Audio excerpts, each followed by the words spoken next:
That means if they have a $120,000 luxury SUV, they can afford to add more to that price than they can a $26,000 compact sedan. A $26,000 compact sedan cannot withstand a $4,000 price increase.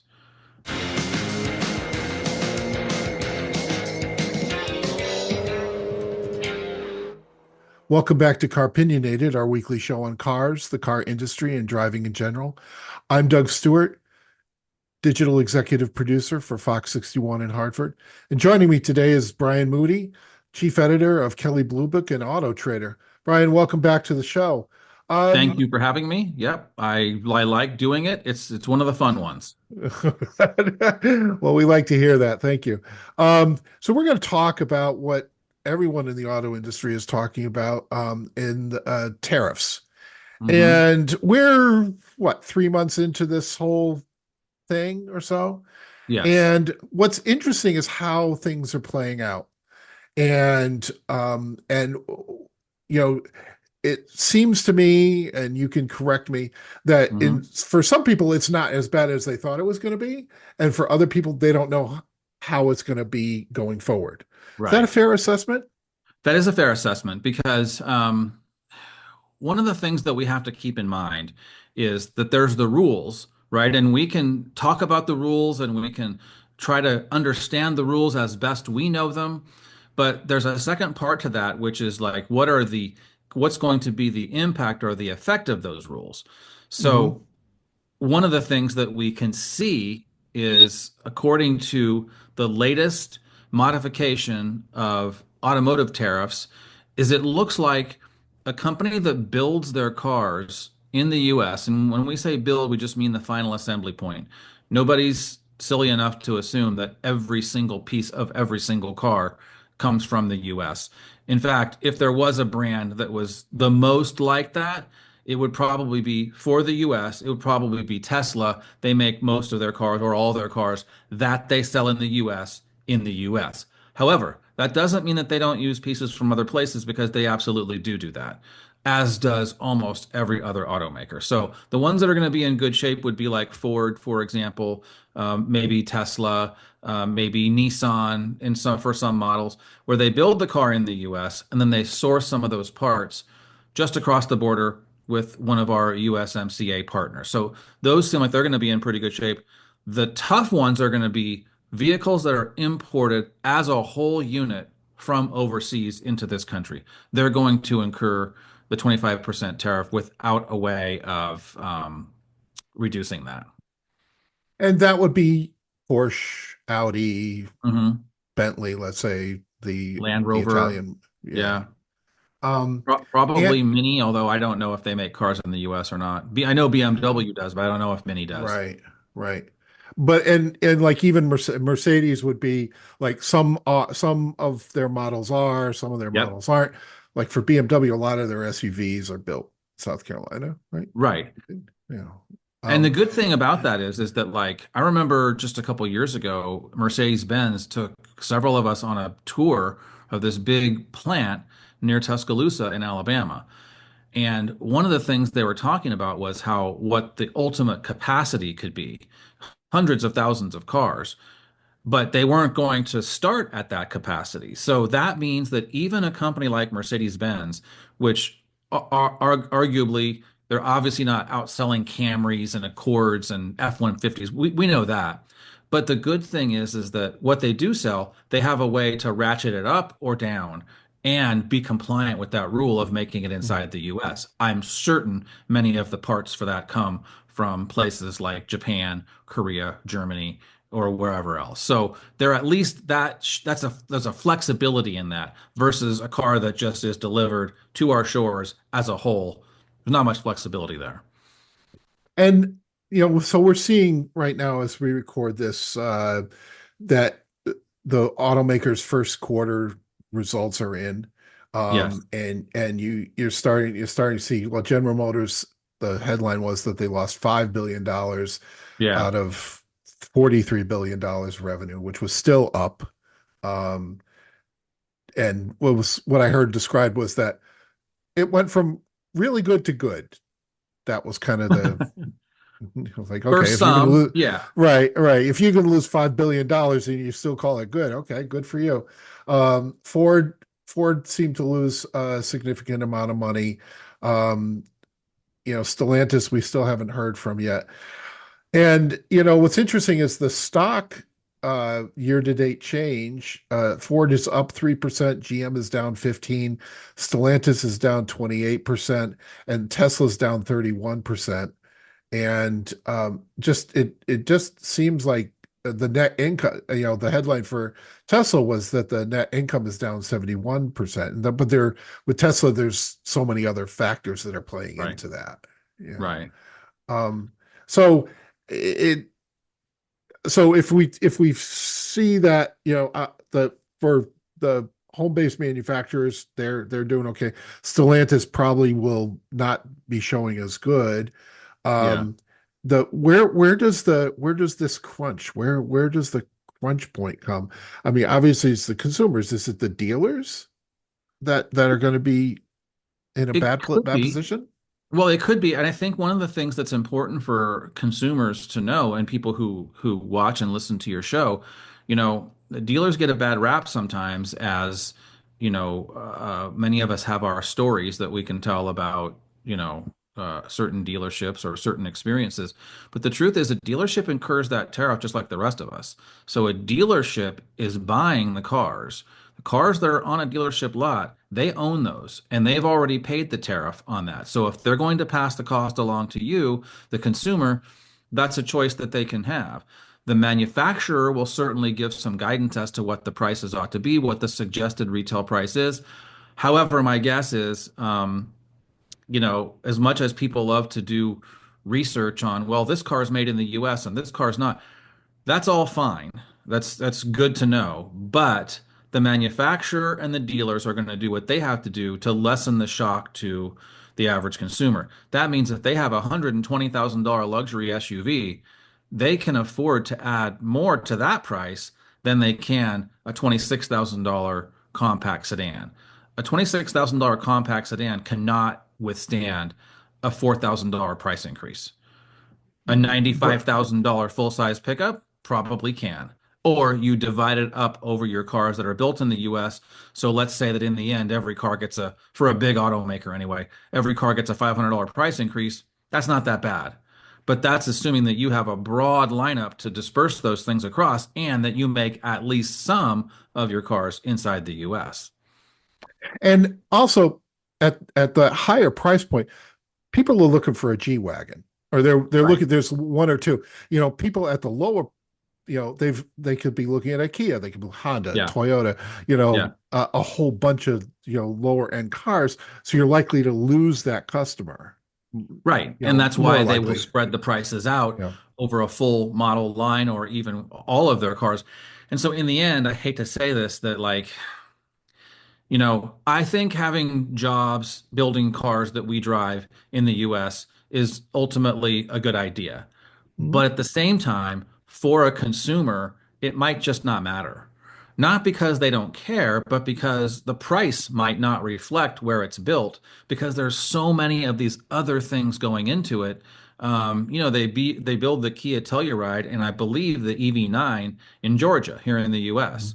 Well, if they build another car outside the US, they're probably going to want to share whatever tariffs that car incurs. So just built in the US is, by the way, not 100%. And I would say most cars, it's probably what, 40 to 60% at the most in Yeah. terms of when taking the parts. So there's no such thing as everything is done in the US. And that's done for a variety of reasons, Mhm. most of them designed to keep the price affordable for me and you. And what happens when we've gone a little ways into this and we see, let's say, that the new car inventory comes down? Hmm. That's going to push up the price of the used car inventory too, right? Yes. And let me tell you this. The price of used cars was already going to go up no matter who was president, no matter what orders were signed. And here's why. All of the new cars that didn't get built in the COVID era because either production was slowed, they built medical equipment instead, or they just didn't think they could sell cars, so they cut back. There was also microchip shortage kind of woven into all of that fun back then too. All of those new cars that didn't get built 3, 4, 5 years ago are now used cars, good, Right. lightly used cars that are not in the marketplace. And so we already see that the day supply, which is the number of just how much product does a dealership have if they stopped receiving new inventory today? Day supply just says, how long can you keep selling cars if you never got another one? Well, for used cars, it's about 39 days in terms of the supply. For new cars, it's 70. So new cars are in much better shape inventory wise, but for used cars, the inventory was already going down. So the good, premium, lightly used cars are going to go up in price no matter what.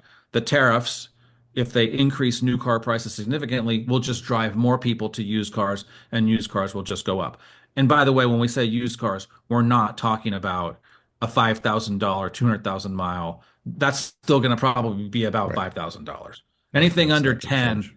probably just going to still be the price that it always was. We're talking about 25 to $35,000 lightly used cars that most of us would probably rather have than a new car often. And I talked to a dealer, and he said that like they were he this was like the in the last week of March, and he said they were just doing box office business, Oh, land I'm sure. office Yeah. business, and he's around the corner from me here, and like I noticed like his inventory, which is stored in several different lots nearby, like it Yeah. just keeps shrinking and shrinking, Sure. and Sure. I found it interesting, and I because I've been in the market for a new used car, I've Hmm. seen, stuff goes like that. It goes Yes. out the door, Yes. and anything that I was interested in, it was gone really quickly. So Yes. it's That's it's true. interesting. Yeah, you're right. So if I would say to consumers, if you're looking for, like, if this year you know you're going to have to get a newer used car, by the way, I would not let headlines determine whether I'm getting a car or not. If you don't need to get a new car this year, then don't. If that wasn't part of your plan, don't let headlines get you into a market that you don't need to be in. But if you have a change in your family situation, or you have a car that was wrecked, or it just is going to die, you know it's going to die any minute, or your lease is expiring, Mhm. well, for those people, they kind of have to. And if I was you and I was in that situation, I would speed that process up a little bit just because that inventory is going to dwindle. And what I've noticed is that the popular cars have a less than 30-day supply. And you could probably, if I gave you $5 for, I bet you could name three right now of which brands have low inventory. I mean, Toyota, Honda, and probably Mazda, Lexus. maybe Yeah, Lexus. Lexus. Sure, yeah. Yeah, but the ones with high inventory, over 100 days supply, that's where I would look if you could find something that you like. And that's brands like around 100 or a little bit above, Land Rover, Yeah. Mini, Dodge, Lincoln. Some of those have quite abundant inventory. The ones that we all think of as go-tos, if your particular thing is reliability and I don't want to think about it anymore, those cars are the first to go to low inventory Mhm. because everybody's thinking the same thing. They don't want to, Mhm. you Right. know, they don't want to bother with it. It might also be a decent time to lease an electric car if that was something that you could afford, you This know? is what I was going to say. Does leasing take you out of it, out of this kind of dynamic? It it depends on how the rules are written. It was a way around the $7,500 tax credit. So I actually personally I leased a Kia EV6. It's a great car, and I did get a Kia incentive. Plus, I got the government taxpayer funded incentive. Hmm. Thank you for supporting my new car. All of that to say that if you lease the one time, I never say this, I don't think it's financially advantageous to do so. It's not going to save you money in the long run. But in this case, if you can find a down payment, which should be as low as possible, and a decent monthly payment, which should be as low as possible, then at least you can cruise through for the next 3 years, not having to worry about maintenance and all that kind of stuff. You'll be fine. I don't know exactly how tariffs work with leasing. I assume for now that a leased car would have to incur a tariff just like no matter how it's sold. I wanted to talk a little bit about Stellantis, um, perennially troubled Stellantis Hmm. Corporation.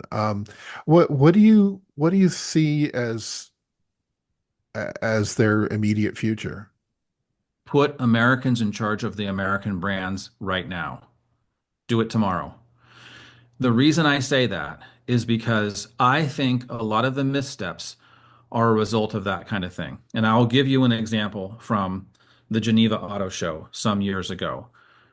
There was a movie car display, right? Cool cars from movies, the Batmobile or whatever, the truck from Terminator. I don't remember what was all there, but they had Mhm. movie cars. So Herbie the Love Bug, right? That kind of stuff. And they had a Starsky and Hutch car at the Geneva Auto Show. And I don't remember the exact year of the car. Do you know what the exact year of the car for Starsky and Hutch is? I think it's like a 76 Gran Torino. Okay, I don't know the exact year, but I know that it's a Ford Gran Torino with slot mags and that paint scheme, right? So Yep, yep. there you have it. I don't know the exact year. I'm not that much of a Starsky and Hutch nerd, but they had they had a movie car display, and there's a Starsky and Hutch there, a car with slot mags. It's a red Ford with a big white stripe. Yeah. Only it's not a Gran Torino. It's a Thunderbird, a big Thunderbird from the 70s. So you look at that and you say, okay, is that correct? No, it's not correct. But to the average person, well, what do you, it's a red Yeah, Ford with the big stripe and a big engine and slot mags. What do you want? yeah, yeah. That's why I think sometimes when you look at companies like Stellantis, for example, I don't know that it's the killing of the Hemi and let's make a muscle car into an electric car, like all that stuff. I don't, those aren't bad cars. I think that Dodge Daytona Charger, the Charger Daytona, I think that's one of the best looking new cars Yeah. I've seen in probably 20 years, just to be honest. Like it's good looking from every angle, but Hmm. you just so much want that visceral feel of the engine firing up, and you don't get it in that car. I think Americans would have said, hey, let's have both. Whereas an overseas um, owner would say, well, the world's going this way anyway. Let's just make it look cool and we'll make it fast. And you're like, yeah, okay. But I think that there's some subtleties in there that probably, same with Jeep going up market, all that kind of stuff. I just think that one of the things that makes us so great, that makes it so great to visit other places is that the cultures are different. Hmm. They're not the same. They're different and they're different. And that's what the great thing about the differences is just being different. Hmm. Yeah, I think you mentioned Jeep there, like uh, a total, such a storied brand with totally no competing entry in the compact Yeah. SUV market. Yeah. None. I mean, Right. they had a vehicle there that's what they sold, but it just Right. wasn't competitive. And I think yeah. First off, let me say this: I am so happy to see the return of the straight six engine. I'm just Yes. that's That will be awesome. nice. Um, and you know, great car, great the Charger, great car, great design, heritage look to it, all that stuff. Yeah. Should have come up with the ICE engine first, I think and so then too. So I was just going to say, I totally agree. I once met this I was doing a radio show in Sacramento. I did like every week it was a sports station, but I once a week would go and do a thing. And we would have guests on. And I met this girl who had a schematic on her arm, a tattoo of a slant six engine.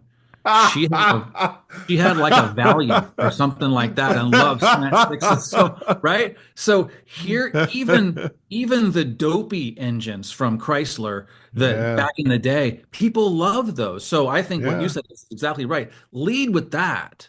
And right, then right. later you bring in your other thing. I just don't know that the people who are the powers that be at the top levels of Stellantis understand that the passion for those types of things. And like you said, when you're unchallenged in a market, like you look at just a Dodge Challenger RT when they were coming out. Well, what else is there like Yeah. that? Exactly. A Mustang? Maybe, but those cars still sell well. Corvettes, Mustangs, and the Camaro, I guess. But the Mm. Camaro was The Challenger was custom built for taking trips down memory lane. The Mhm. Camaro was just a modern muscle car that looked like a lot of other Yeah. modern muscle cars. And the Challenger outsold both of them. Right, because it had that like remember me Yeah. type of Yeah. vibe, you know what I mean? And everyone's like, "Oh, I remember." And so they want to buy them. And that's just an RT. Yeah. They weren't that expensive. Of course, everyone wants the Hellcat. Of course, everyone, if you're having a hard time coming up with $1,300 a month for a car payment, you may have overspent. So, just saying, you might want to lower your expectations. Yeah. But that's Yeah. why cars like the Challenger RT, they weren't that expensive. You get that cool sound. Honestly, Right. it's mostly about the sound. These people Yeah. aren't drag racing. This isn't like the 60s where they're going to go down to Pomona and win some trophies and then drive home to the beach. I mean, that's over. But the spirit of the car is something that I think is intangible. And if you lose that, you may have lost not just whatever is the icing and the sprinkles on the cake, you may have actually lost the cake itself. Yeah. Yeah. We've done several shows on Stellantis and it just boggles the mind. Like Well, because it, because we're seeing it from the perspective of an American, right? right. Which is Yeah. there's nothing else like that. That's what we're all seeing. Same with you could argue the same thing with the Corvette. What else is there that's just like the Corvette? What else is there? Not much. No, not at When that you price point, have certainly. when you have the only thing, make it better, make it different, but still keep that thing that makes it cool. It's like cooking a steak in a microwave. Can you do it? Yeah. Will it be faster? Yeah. Mhm. But grilling is different than Yeah. microwaving. Yeah. Absolutely. All right, sir. Thank you once again for stopping by. We Yep. appreciate it. Thank you. Um, Remember, thank you that you can watch all episodes of Car-Pinionated on our YouTube channel, and we will see you next time.